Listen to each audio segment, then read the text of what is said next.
Es una tragedia. Casi 9,000 contagios de sarampión en México. México es el país con más contagios del continente. El 70% de estos están en México. La lucha sigue. Ya han fallecido 28 personas en México por esto. Incluso en la capital del país se ha dado. Y es triste, es lamentable, porque es un problema que ya habíamos superado. México era ejemplo mundial en vacunación. Algunos, los que son de mi edad, se acordarán de la primera cartilla nacional de vacunación de los niños que teníamos que llevar. Incluso muchos países nos copiaron por el éxito que llegó a tener México. Y el sarampión estaba erradicado. Pero resulta que en el primer año de López Obrador, en 2019, un año antes de la pandemia, dejó de vacunar a 1,600,000 niños de sarampión. Y en total luego hubo en su gestión más de 5 millones de niños sin vacunar. Pero ese 1,600,000 antes de la pandemia, pues es el que está marcando, porque el sarampión llegó porque se dejó de vacunar, porque se cayó el Sistema Nacional de Vacunación, y lo que habíamos avanzado en eso se cayó y no hemos regresado al esquema que teníamos o al éxito que teníamos antes de López Obrador, donde, insisto, éramos ejemplo mundial. Pero bueno, ellos dicen que somos Dinamarca, que tenemos ya un sistema universal de salud, pero la verdad, lo sabemos los mexicanos, cada vez es más precario. No solo faltan vacunas, que ya es gravísimo, y exponen a los niños, como estamos viendo con esta epidemia de sarampión, sino también faltan quimios para atender el cáncer, falta insulina para los que tienen diabetes, faltan muchísimos medicamentos. Cualquiera que se enferma tiene que, dicen, te doy 2 noticias. La primera, que todo es gratis, tus medicinas son gratis. La mala es que no hay medicinas, y entonces tienes que ir al sistema privado a hacerlo. Y como además llegan a hacerte citas tardándose muchísimo para atenderte, la verdad es que la gente prefiere ir a las farmacias, donde hay un consultorio, y van al consultorio anexo a las farmacias para que los vean ahí, porque en el sistema público, aunque la propaganda oficial dice que es para todos, pues la verdad es que las condiciones son muy malas, y si tienen que darte cita para una especialidad, para una cirugía, para algún procedimiento, a veces te programan un año después. Y eso a algunos sí te va bien, ¿no? Hay algunos que sí han podido ser atendidos y les va bien porque tenemos grandes médicos, pero para gran parte de la población eso no ha sido así. Y tenemos la aspiración de que sea para todos, pero quienes más tenemos que cuidar en primera instancia son los niños. Por eso es fundamental la vacunación.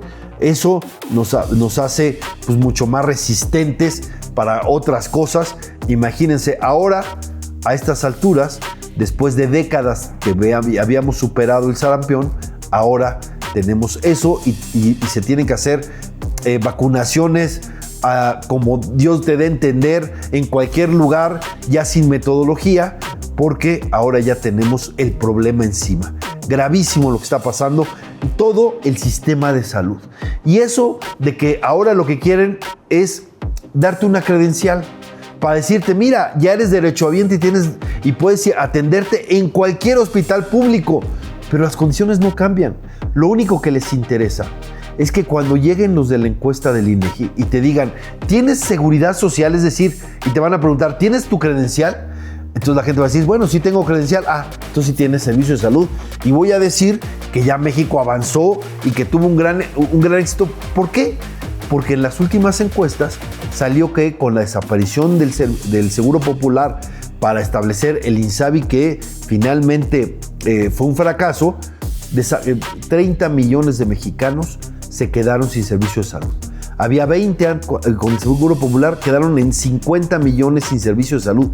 30 millones lo perdieron con la desaparición de esto, y el IMSS Bienestar evidentemente no les ha dado lo que les daba antes. Pero eso sí, se llenan la boca diciendo, esta es la salud para todos, esto es Dinamarca, pero en los hechos todo sigue igual, y te van a dar una credencial cuando podrían, en lugar de esa credencial para una encuesta, para que ellos puedan presumir sus otros datos, hubieran sido para efectivamente que no haya falta de medicinas. ¿Por qué falta de medicinas? Porque quisieron entrarle al negocio. Uno de los negocios de los prestanombres y amigos cercanos de Andy López Beltrán, de Bobby López Beltrán, de los hijos de López Obrador, es precisamente la venta de medicinas. Faltan medicinas, pero entraron al negocio. Eso también se ha visto en muchísimas cosas, en las grandes obras faraónicas, porque, digámoslo con claridad, siempre ha habido corrupción en México, pero nunca tanta y tan desvergonzada como ahora.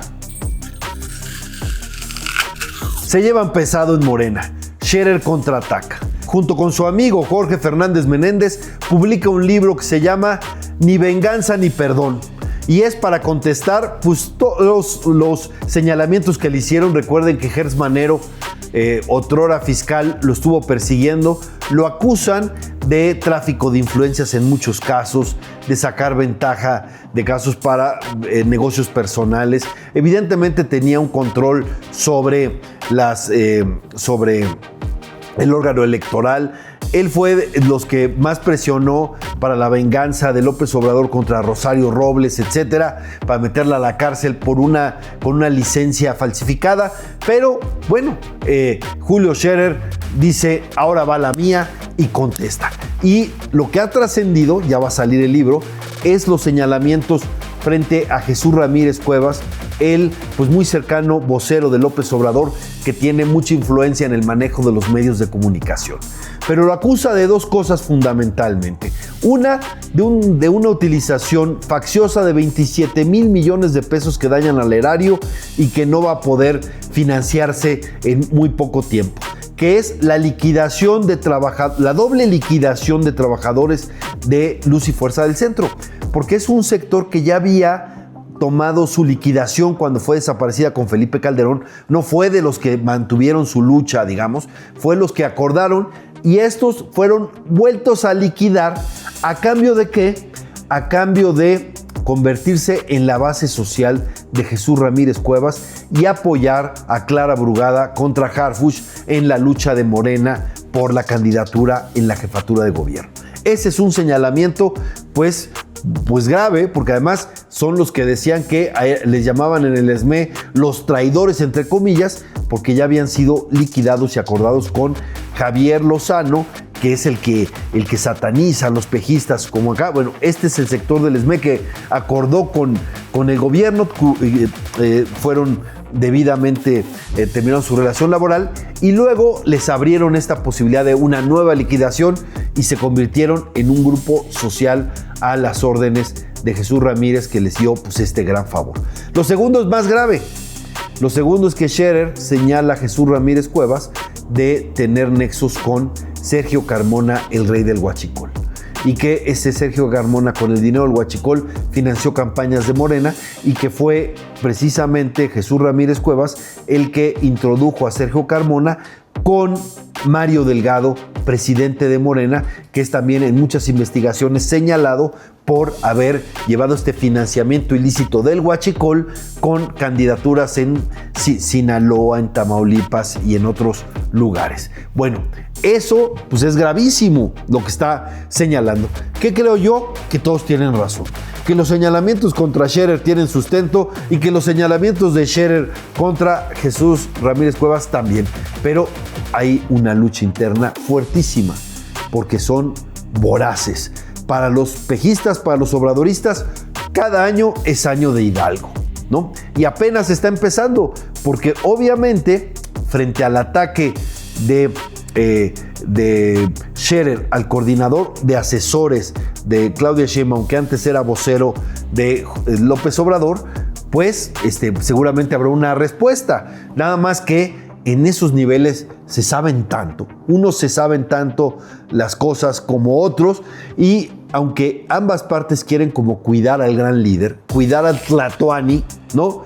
Es imposible no mancharlo, porque es imposible que se hayan dado este tipo de fraudes, de abuso de confianza, de mal manejo de dinero, de corrupción, llamémoslo así, de la gran corrupción en las narices de López Obrador y que no se haya dado cuenta. ¿Se acuerdan cuando Obrador dijo, no hay negocio turbio que no venga, del sector público alto, grande, que no pase por el conocimiento y la venia del presidente? Bueno, pues esto era en su círculo más íntimo, en su recámara, por decirle una cosa, porque es la corrupción de su consejero jurídico, hombre de confianza que le operaba cosas para él estratégicas, y su vocero que le maneja lo que más le importa a López Obrador, que es la propaganda, ¿no? Scherer contra Jesús Ramírez Cuevas, en medio está, por supuesto, Hertz, también Olga Sánchez Cordero y muchas otras cosas que están ahí y que nos muestra cómo eso de que no robaban, no mentían, no traicionaban, era pura mentira. Es una farsa, una farsa. Llegaron los más corruptos y usaron el poder de una manera totalmente sin escrúpulos, totalmente facciosa. Lo único que les interesa es el poder. Y que bueno, nos vamos a enterar de muchas cosas que sucedieron ahí en ese gobierno que se decía honesto, en ese gobierno que se decía ejemplar, en ese gobierno que decía que iba a transformar al país y acabar con la corrupción, etcétera. Fue una gran farsa y estamos pagando las consecuencias.